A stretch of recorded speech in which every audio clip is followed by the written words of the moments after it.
Now, let's move to the southern part of the continent and get what's going on there. We have Tebogo Mokoto who's joining us. Good morning, Tebogo. Good morning, Osaki. How are you? Very well, good to see you, and of course, very nice jacket you have on this morning. Thank you very much. All It's right. great to see you as well. I missed you last week. Absolutely. Now, rather unexpected twist of events in geopolitics. Several African leaders are set to meet with Russian President Vladimir Putin and, of course, Volodymyr Zelensky of Ukraine to discuss a possible Hmm. ceasefire. Now, this was communicated by the South African presidency. Tell us a little bit more about this. What's going on here? Yeah, well, Osaki, you understand that, of course, at this stage, South Africa has been in between a rock and a hard place in terms of really balancing balancing its leaning towards Russia and also mitigating pressure from the United States as they've tried to maintain a neutral stance. Now, what the presidency has said is that they will be putting together a group of six that's going to be leaving Africa for Moscow and then Ukraine somewhere mid-June this month, in about a week or so. These leaders are, of course, from Egypt. We also have Uganda in the mix. We have Zambia. We have DRC. The list of the leaders who are going to be going is not exactly confirmed because the Comoros has also been mentioned.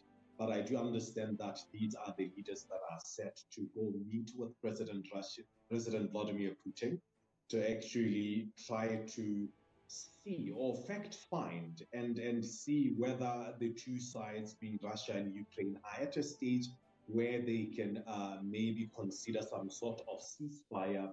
You'd understand, of course, that Africa as well, undertaking an exercise like this is actually growing its agency, looking at the fact that we are directly involved and directly impacted by this situation, looking at food, of course, and looking at soaring prices in terms of fuel and commodities. So even though a lot of those who are against it and have always looked at South Africa as being too warm towards Russia in this scenario, it's one where supporters are saying it will benefit Africa one way or another in terms of actually expressing its power as having influence in international events of this nature. So you understand that also the Russia Africa summit is set for the end of July as well. So this is also really a precursor to that. Another element of the situation is also that South Africa is really trying to find ways of avoiding having to arrest the President Vladimir Putin when he arrives for the BRICS summit in August, as the ICC is looking towards that happening. So this is also seen as one step towards really trying to find or maneuver that situation. So it's a mix of things that we can't wait to see how it all unfolds, whether this is going to actually inch the two warring sides towards some sort of peace, because we would of course expect that South Africa and Russia are currently very close. So there might be a bit of influence, and the US has recently, of course, accused South Africa of supplying Russia with weapons. So it's something that we're looking at with a very keen eye. All right, let's still stay with it and talk about Zimbabwe elections. President Emerson Mnangagwa has set the 23rd of August for Zimbabwe's elections. And we know that elections are a great opportunity for the population to control aspects of their governance.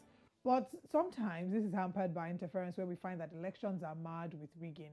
Are there signs that this might be the case for Zimbabwe? We're already hearing that this might be too short a time for the main opposition party, the CCC, to do its own internal selection process. So, are there really possibilities that this might be one of those elections highly marred by rigging? Thank you very much, Olive. Now, looking at the short time, as you've mentioned, it's really disheartening because we've had Chimisa, of course, really come across to say the voters' role itself is in question. So it's once again. I think once again it's placing Zimbabwe in a situation where we are going to come out of the election without really the people of Zimbabwe being satisfied of the outcome. Looking at the fact that already there are signs and signals pointing to some sort of tempering when it comes to the ruling ZANU PF. Now the CCC has actually requested access to public media as well. On top of really pointing to inconsistencies in the voters' roll, they've asked that the ZANU PF level the playing field by actually availing access to public media to opposition parties in order to allow them to also really have a fair representation when it comes to the campaign. But of course, the limited time becomes a great concern here because obviously we've understood that the economic situation in Zimbabwe and corruption and mismanagement of funds, these are big things that have really destabilized affairs in Zimbabwe.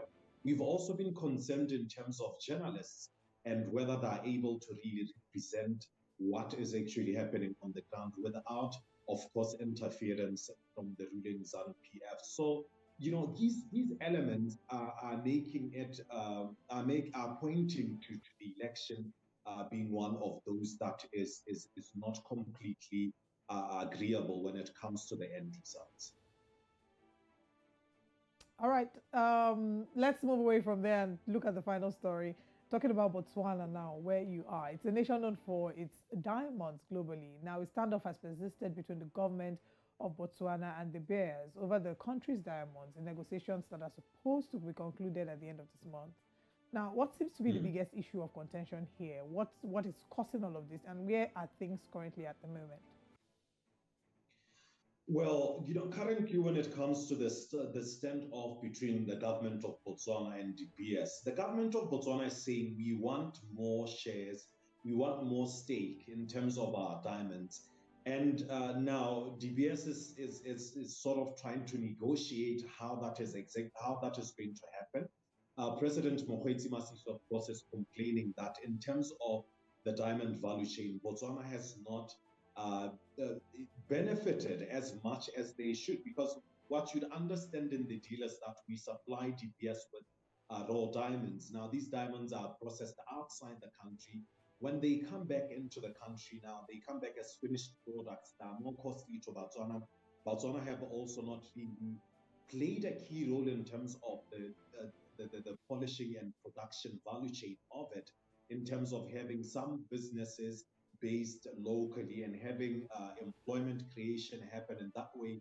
So now the president is trying to negotiate these things, but at the same time, the point of contention from opposition parties, as President Ndabagalake of the AP, he has a background in finance, of course, has come out to say Botswana needs to be very careful in the negotiations because we ultimately, as a country, don't want to alienate De Beers, who is a big player in terms of the diamond space.